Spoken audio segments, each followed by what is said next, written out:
What's going on, guys? I don't know why this camera is so blurry. Well, actually, I do know. This is an old, cheap phone that I need to upgrade. But, listen, this is a late video, 4 days late at that. Saints ended up beating Carolina 17-7. Listen, it was a good win. I'm glad that we were able to finally say that we're not going to be the third team in NFL history with 16 losses on the year. So that's great. Additionally, Tyler Shuck, I thought, played pretty well. 285 yards, 2 touchdowns, had a lot of big third down throws. I thought he looked pretty good. If Shuck continues to play like that, I'd be open to rolling with him at least for another year. So that's a little bit of the play that we wanted throughout the year from our quarterbacks, and yeah, Shuck really showed out and did his thing. Um, Defensively, we looked about as good as we've looked in the last 8 years. Um, Held him to a touchdown, and really should not have been a touchdown because that Demario Davis interception should have stood. Justin Reed with the personal foul, roughing the passer, that negated that interception.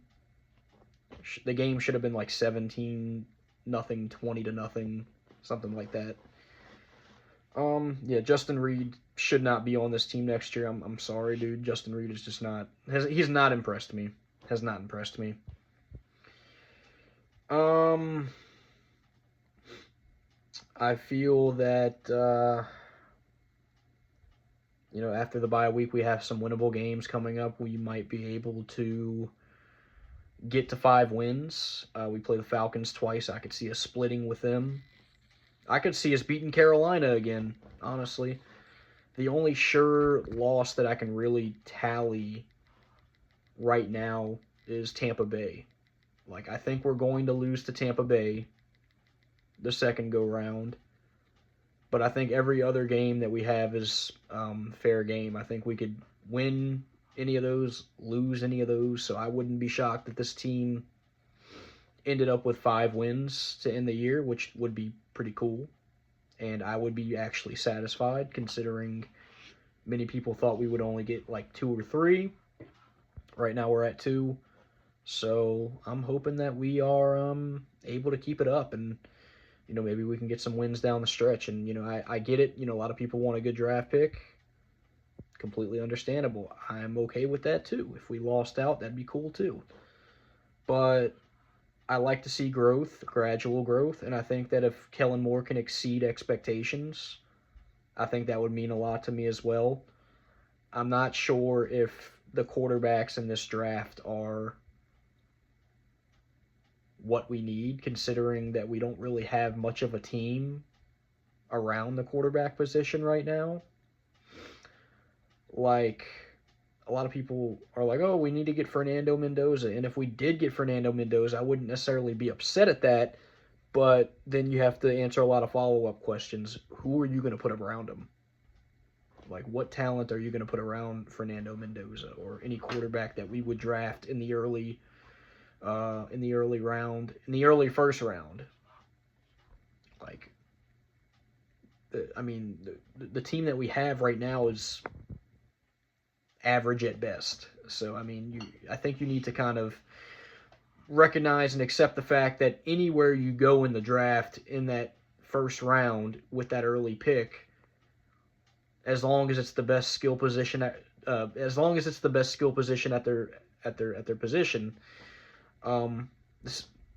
the best skill player at their position, excuse me. As long as it's that, you can't really go wrong anywhere. If you get the best possible wide receiver, you get the best possible tackle. Really, yeah, you can't really go wrong. Like, not everything is about drafting a quarterback. You got to put people around the quarterback. This team is, I mean, flawed everywhere. So, just a little food for thought there.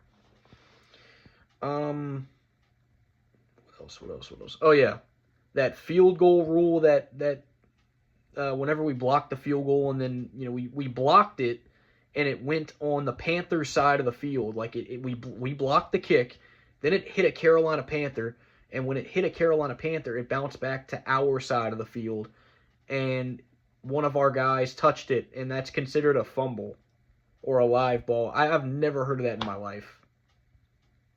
Never heard of that in my entire life. That is absolutely ridiculous. It's almost like the NFL makes these rules as the game goes on. I've never heard of that.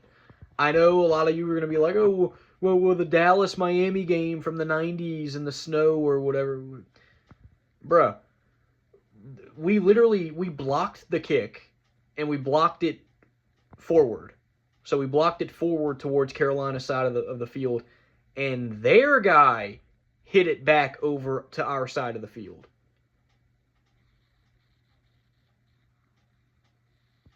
So I mean, I just don't get it. No, and then nobody possessed the ball. All that happened was one of our guys touched it after the Carolina guy hit the ball and put it back to our side of the field, and then they took over possession, which ultimately it didn't matter because we recovered a fumble. But I don't know. I swear the NFL just be making rules as they go. But it's neither here nor there. Fact of the matter is that we got our second win.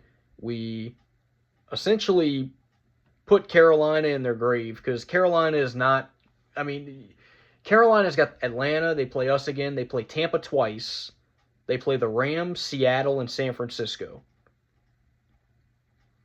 They got at least 3 more L's coming, and if you lose 8 games in the NFC this year, you're not going to the playoffs. You're just not going. So yeah, good job, Saints playing spoiler. 2-8. On a side note, yeah, I've been watching Pelicans basketball. That hasn't been fun.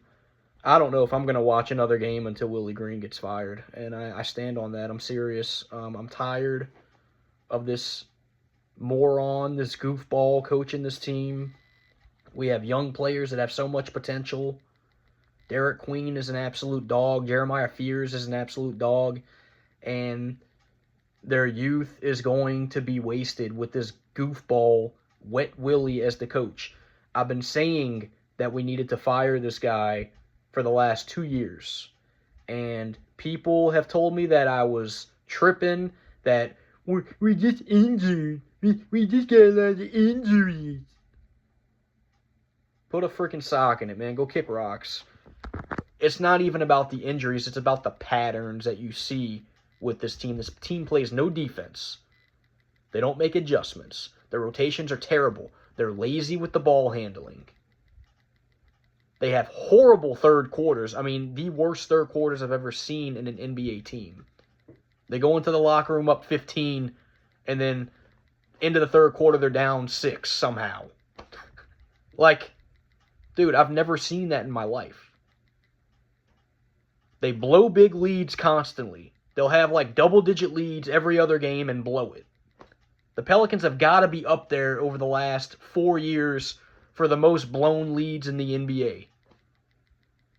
It's coaching, dude. It doesn't matter who we have on the court. It's coaching. Willie Green is so nonchalant. Every time he calls a timeout, he's got this blank face on him. Like, no sense of urgency. He doesn't look like he's coaching like an actual coach that chews out players and disciplines. He's a freaking softy. He needs to go. He needs to be fired. I've been saying this for the last 2 years, but of course, everybody thought I was crazy. Oh, all the injuries.